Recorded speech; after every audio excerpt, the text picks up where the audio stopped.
What is up, you guys? Pete DiCarlo here, and today we're going to talk about Beyond Meat. There has been a lot of news that has happened since the last time that we spoke about this on the channel. This will not be a full in-depth breakdown, but we're going to go over Beyond Meat. We're going to go over some fundamentals, and as well as the news and catalyst that came out last week that they will be partnering with Taco Bell. We're also going to take a look quickly at the chart, and ultimately I'm going to give you an idea on if I would be buying Beyond Meat or skipping out on it. So if you guys do want a full breakdown, a full analysis of Beyond Meat, their products, their business model, everything about them, I will put a link to the video I've done before right here and down below so you can go and check that out. Before we get started, hit the like button, subscribe to this channel. It really helps this channel grow and continues to help me put more and more videos out each and every day. So let's get started. So for those of you who don't know what Beyond Meat is, Beyond Meat company offers plant-based burgers. The company offers its products in ranges and categories such as the Beyond Burger, Beyond Sausage, Beyond Meat Crumbles, which are actually pretty good,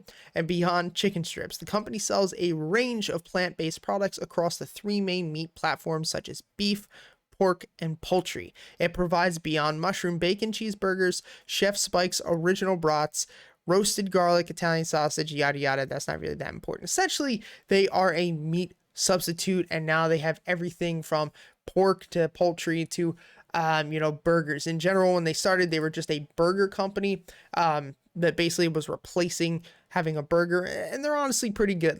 They're not bad, but it's extremely expensive. And one of the biggest things that I have to ask myself when I'm looking at this company, first and foremost, is this a fad that's going to be happening? Because you look at a lot of things like keto, you look at a lot of things like paleo and Atkins and intermittent fasting, like all these things. I'm not saying they don't work. I just say that they're fads, and they like to, the fitness industry and the health industry likes to sell you on these things, and then they usually end up going away and then potentially resurfacing again. So is this meat substitute just a fad, or is this potentially a long-term solution to, number one, the problems that we're having with the earth, where it takes a lot to, like, I used to be a vegan, and I don't endorse veganism and being a vegan. I really don't. But one of the biggest things you have to think of when you're eating meat, it's not necessarily that the animal died, which, to some people, they can't stand that. But the biggest problem for me is the agricultural problems that you have, how much water it takes to, for an animal just to live, to be slaughtered, how much methane each one of these animals creates, what it does to the land, all these things that environmentally are not good. So this could be a huge turning point if we started making fake alternatives to meat that were healthy, which is my biggest thing.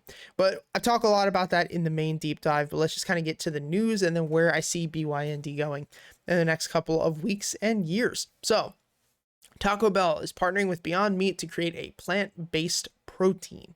Taco Bell is also bringing potatoes back to the menu as part of it to push into these vegetarian options. Now, for me, the whole vegetarian option thing, that's cool, but when fast food companies try to do vegetarian, to me, that's just kind of like a fad thing, and I don't really trust fast food in general in the fast food industry, and we'll kind of talk back that in a minute. So Taco Bell announced Thursday it has partnered with Beyond Meat to create a plant-based protein that will begin testing out next year. This is the brand's first steps into the world of plant-based meats. Other big fast food companies, including fellow Yum Brands chain KFC and McDonald's Corporation, which is expecting to launch the McPlant in 2021. So they are actually partnering with the McDonald's to make the McPlant, which to me is like the worst name I could ever think of.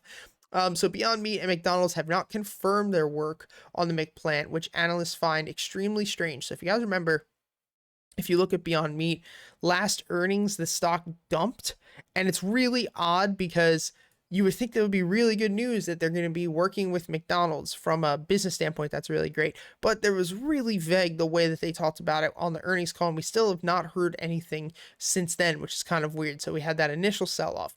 Beyond Meat has partnered with and popped up on menus across the culinary spectrum, and this week the company announced that they'd be doing a Beyond breakfast sausage that will be offered as part of a free breakfast promotion at Gregory's Coffee in New York City, Love Burger Shack in Dallas, Craftsman and Wolves in San Francisco, and Plant Burger in Washington, D.C., among other places. Beyond Meat shares jumped 13.7% early Thursday trading after Taco Bell made the announcement.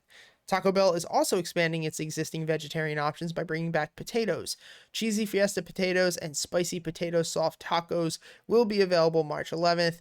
Taco Bell has offered other meatless items. Okay, so I don't care too much about Taco Bell. So Beyond Meat is partnering with Taco Bell. We can see obviously Beyond Meat is partnering with a lot of other companies. I believe that they're partnered right now with Dunkin' Donuts to make like a breakfast sausage patty. They're making the McPlant. I'm like 90% sure that happening with McDonald's.